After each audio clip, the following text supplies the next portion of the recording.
২০১৫ সালে অস্ট্রেলিয়া এবং নিউজিল্যান্ডের মধ্যে প্রথম দিনরাত্রি টেস্ট ম্যাচ অনুষ্ঠিত হয়, যা দিনরাত্রি টেস্ট ক্রিকেটের সূচনা করেছিল। এই নতুন ধরনের টেস্ট ক্রিকেট দর্শকদের মধ্যে ব্যাপক আগ্রহ সৃষ্টি করেছে, বিশেষ করে পিঙ্ক বলের ব্যবহারের কারণে। পিঙ্ক বলের সবচেয়ে বড় সুবিধা হলো এটি ফাস্ট বোলারদের জন্য অতিরিক্ত ল্যাটারাল মুভমেন্ট সৃষ্টি করে, যা রেড বলের তুলনায় অনেক বেশি কার্যকর। প্রথম দিনরাত্রি টেস্টটি ২০১৫ সালে অ্যাডিলেইড ওভালে অনুষ্ঠিত হয়, যেখানে অস্ট্রেলিয়া নিউজিল্যান্ডকে ৩ উইকেটের ব্যবধানে পরাজিত করে। যদিও পিঙ্ক বল মূলত ফাস্ট বোলারদের সাহায্য করে, কিছু স্পিনারও এই ধরনের টেস্টে ম্যাচ জয়ী পারফরমেন্স প্রদর্শন করেছেন। চলুন জেনে নেওয়া যাক দিনরাত্রি টেস্টে সেরা ৫টি বোলিং ফিগারের সম্পর্কে। তালিকার পঞ্চম স্থানে রয়েছেন মার্ক উড। তিনি ২০২১-২২ অ্যাশেজ সিরিজের পঞ্চম টেস্টে অসাধারণ বোলিং প্রদর্শন করেন। হোবার্টে প্রথম ইনিংসে ১৫৫ রানের লিড নিয়ে অস্ট্রেলিয়ার দ্বিতীয় ইনিংসে তিনি ৩৭ রান দিয়ে ৬ উইকেট নিয়ে তাদের মাত্র ১৫৫ রানে আউট করেন। তার দুর্দান্ত বোলিং সত্ত্বেও ইংল্যান্ড ম্যাচটি ১৪৬ রানে হারায়। এই তালিকার চতুর্থ স্থানে রয়েছেন ট্রেন্ট বোল্ট। ২০১৮ সালে অকল্যান্ডে ইংল্যান্ডের বিরুদ্ধে তিনি এক অসাধারণ বোলিং পারফরমেন্স দেখান। পেস ফ্রেন্ডলি উইকেটে বোল্ট ইংল্যান্ডকে মাত্র ৫৮ রানে আউট করে দেন।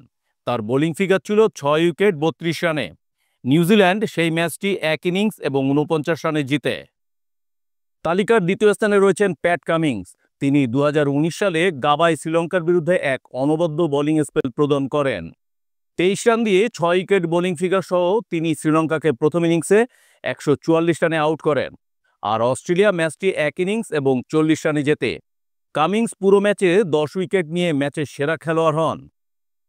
এই তালিকার দ্বিতীয় স্থানে রয়েছেন সামার জোসেফ। তিনি ২০২৪ সালে গাবায় অস্ট্রেলিয়ার বিরুদ্ধে একটি ঐতিহাসিক বোলিং পারফরমেন্স প্রদর্শন করেন।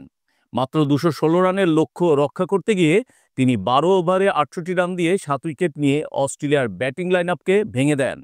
এই পারফরমেন্স আরও চমকপ্রদ হয় কারণ তিনি গোড়ালির আঘাত নিয়ে বোলিং করেছিলেন। তার এই সাহসী পারফরমেন্সের জন্য তাকে ম্যাচের সেরা খেলোয়াড় নির্বাচিত করা হয়। তালিকার প্রথম স্থানে রয়েছেন দেবেন্দ্র বিশু।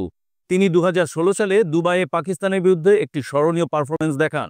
দ্বিতীয় ইনিংসে তিনি ৪৯ রান দিয়ে ৮ উইকেট নিয়ে পাকিস্তানকে মাত্র ১২৩ রানে আউট করেন। বিশু পুরো ম্যাচে ১৭৪ রান দিয়ে ১০ উইকেট নিয়ে দুর্দান্ত বোলিং করেন। তবে তা সত্ত্বেও তার এই অসাধারণ পারফরমেন্সের পরেও ওয়েস্ট ইন্ডিজ ম্যাচটি ৪৬ রানে হারে।